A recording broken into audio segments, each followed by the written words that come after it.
जय श्री कृष्ण। आज मैं आपको गीता का 13वां अध्याय सुनाऊंगी। 13वां अध्याय उसके ऊपर श्री कृष्ण भगवान फिर बोले, हे अर्जुन, यह शरीर क्षेत्र है ऐसे कहा जाता है, और इसको जो जानता है उसको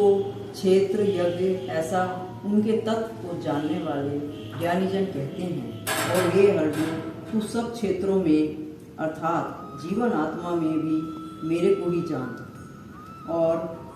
वह ज्ञान ऐसा मेरा मत है। इसलिए वह क्षेत्र जो है और जैसा है तथा जिन विकारों वाला है और जिस कारण से जो हुआ है तथा वह भी जो है और जिस प्रभाव वाला है, वह सब संक्षेप से मेरे से सुन। यह क्षेत्र और क्षेत्र ज्ञान का तत्व ऋषियों द्वारा बहुत प्रकार से कहा गया है, अर्थात समझाया गया है। हे अर्जुन, वही मैं तेरे लिए कहता हूँ कि 5 महाभूत अर्थात आकाश, वायु, अग्नि, जल और पृथ्वी का सूक्ष्म भाव अहंकार, बुद्धि और मूल प्रकृति अर्थात त्रिगुणीमयी माया भी तथा 10 इंद्रियां अर्थात त्वचा, श्रोत्र, नेत्र, रसना और घ्राण एवं वाक, हस्त, पाद, उपस्थ और गुदा, एक मन और 5 इंद्रियों के विषय अर्थात शब्द, स्पर्श, रूप, रस और गंध तथा इच्छा, द्वेष, सुख, दुख और स्थूल देह का पिंड एवं चेतना और धृति तथा इस प्रकार यह क्षेत्र विकारों के सहित संक्षेप में कहा गया है। हे अर्जुन, श्रेष्ठता के अभिमान का अभाव,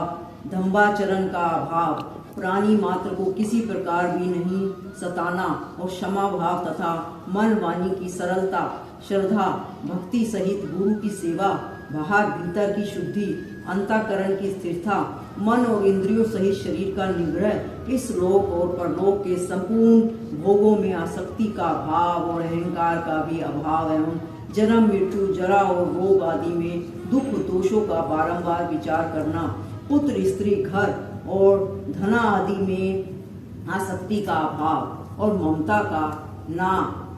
होना तथा प्रिय अप्रिय की प्राप्ति में सदा ही चित्त का सम रहना अर्थात मन के अनुकूल तथा प्रतिकूल के प्राप्त होने पर हर्ष, शोकादि विकारों का ना होना, मुझ परमेश्वर में एक ही भाव से स्थिति रूप ध्यान योग के द्वारा अव्यभिचरणी भक्ति तथा एकांत और इस प्रकार जानकर जो पुरुष नष्ट होते हुए सब चराचर भूतों में नाश रहित परमेश्वर को संभाव से स्थित देखता है, वही देखता है, क्योंकि वह पुरुष सब में संभाव से स्थित हुए परमेश्वर को समान देखता हुआ अपने द्वारा आपको नष्ट नहीं करता, अर्थात शरीर का नाश होने से अपने आत्मा का नाश नहीं मानता। इससे वह परम गति को प्राप्त होता है। और जो पुरुष संपूर्ण कर्मों को सब प्रकार से प्रकृति से ही किए हुए देखता है, अर्थात इस बात को तत्व समझ लेता है कि प्रकृति से उत्पन्न हुआ संपूर्ण ज्ञान ही गुणों में बरताते हैं तथा आत्मा को अकर्ता देखते हुआ है, वही देखता है। और यह पुरुष जिस काल में भूतों के न्यारे न्यारे भाव को एक परमात्मा के संकल्प के आधार स्थित देखता है तथा उस परमात्मा के संकल्प से ही संपूर्ण